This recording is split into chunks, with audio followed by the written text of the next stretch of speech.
Hey, worship team leader, real quick, we're going to get right into the devotional. But before we do, I want to let you know that I put together discussion questions for this devotional. So check it out down in the description below. You can find them there. They're free, and you should download those, print them out before you watch this video with your team so that you have something to discuss afterwards. Other than that, here's the devotional.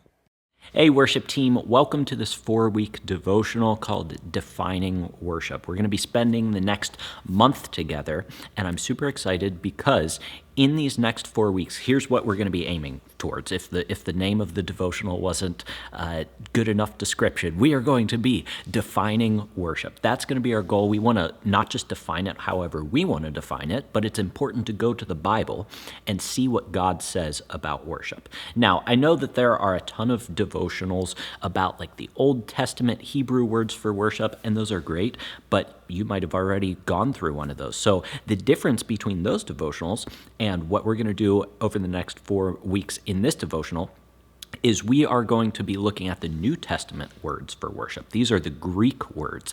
And I think if we look at the 3 main words in the New Testament that are translated to worship, we are going to be able to craft not only a biblical definition of worship, which is great, we should have a biblical definition of worship, but we also want it to be a practical definition of worship, because leading worship, that's what we do. We lead musical worship. At least there's other forms of worship as well. But if we're going to lead something, it's probably a good idea for us to know what that thing is. How does God define worship? And since we're going to be spending the next 4 weeks together, it's probably appropriate for me to introduce myself. My name's Spencer Cormany. I run a website called Leading Worship Well, which creates resources for worship leaders.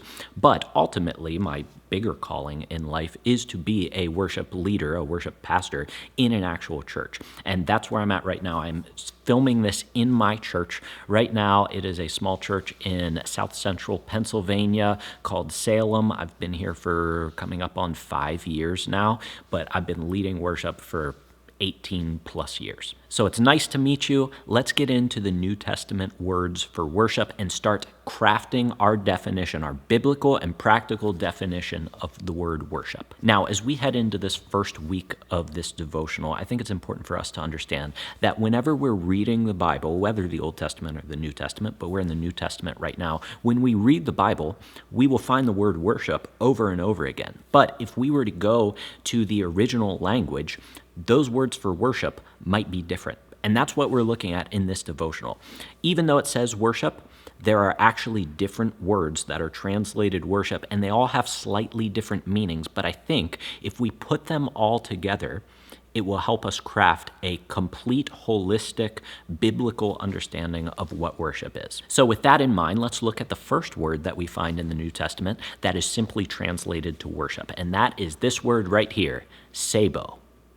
S-E-B-O. Let's all say it together. Say Sabo. Sabo. One more time. Sabo.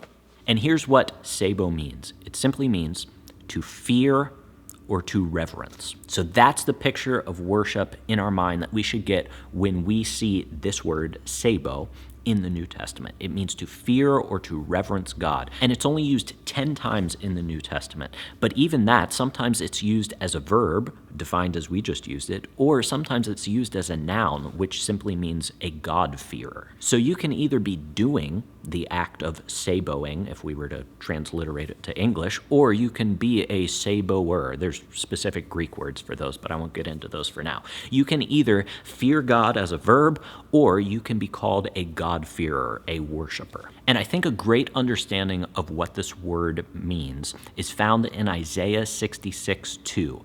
Now, the word isn't actually used in this passage, but I think it encapsulates this idea of fearing or reverencing God. Listen to Isaiah 66:2. It says, "But this is the one to whom I will look, he who is humble and contrite in spirit and trembles at my word." That is worshiping God. When you come before God, when you sabo him, do you have a humble and contrite spirit? Why are we humble and contrite? Because we fear God. We reverence him. We see his holiness, and it causes us to look at ourselves and we say, God, I don't measure up to you. You are completely set apart from man, sinful man. And so I come before you in fear of you, yes, terrified of you, but also in reverence of you. revering you as the one who is completely set apart as holy. Now, remember, the goal of this devotional is we want to craft a biblical definition of worship, and we could just take the literal definitions that we're going to be talking about and piece them together. So we could say worship is fearing God. That would make sense. But ultimately, what I want to do is take the overarching principles of these words and use them to craft our final definition of worship at the end of these 4 weeks. So what is the overarching principle of this definition? And I want us to take a look at an example of when this word is actually used in the New Testament. And we find it in Matthew 15 in verse 7 through 9. Listen to this. I'll say the word Sabo when we get to the word worship. This is Jesus speaking. He says, "You hypocrites." Whoa, that makes me fearful, right? "You hypocrites, well did Isaiah prophesy of you when he said, 'This people honors me with their lips, but their heart is far from me. In vain do they worship. In vain do they Sabo. In vain do they fear me.'" Why? Because they teach as doctrines the commandments of men. And here's the overarching principle that I want us to take away from this, and that is that there is a way to Sabo. There's a way to fear God, to worship him, that is in vain. Don't we want to avoid that as Christians? I don't want to worship God in vain. I don't want my worship to be worthless or to be empty or to be misdirected. I want my worship to be honoring and pleasing to God. But Jesus warns us there is a way that we can think that we're worshiping God, but we do it in vain. And what is that vain way? It is to teach as doctrines the commandments of men. In other words, it is done with the wrong knowledge. It isn't rightly founded. Jesus is saying that there are people who think that they are worshiping God, but they aren't worshiping God. They're not directing their worship in the right place. They aren't fearing the right thing. And so what's the antidote to that? How do we make sure that we are Saboing God in the correct way? Well, we do it with a right knowledge of him. And where do we find that right knowledge?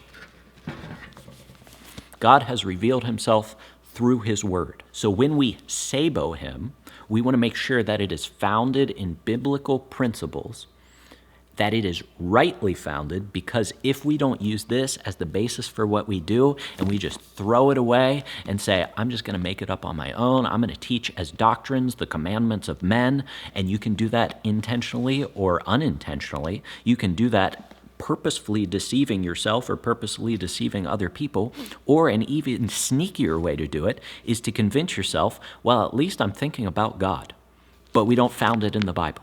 So that's the principle that I want us to take away from this word in week number 1. One of the words for worship in the New Testament is Sabo, means to fear God, but that fearing God must be rightly founded. Remember those words, rightly founded.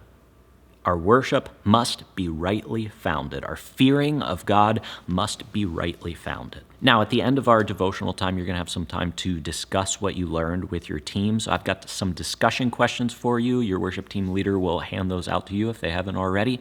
And I want you now to work through those questions. You don't even have to get through all of them, but allow these questions to guide your discussion and unpack what this truth means practically for you in your worship ministry, in your specific church. So until I see you in the next video next week, keep leading worship well.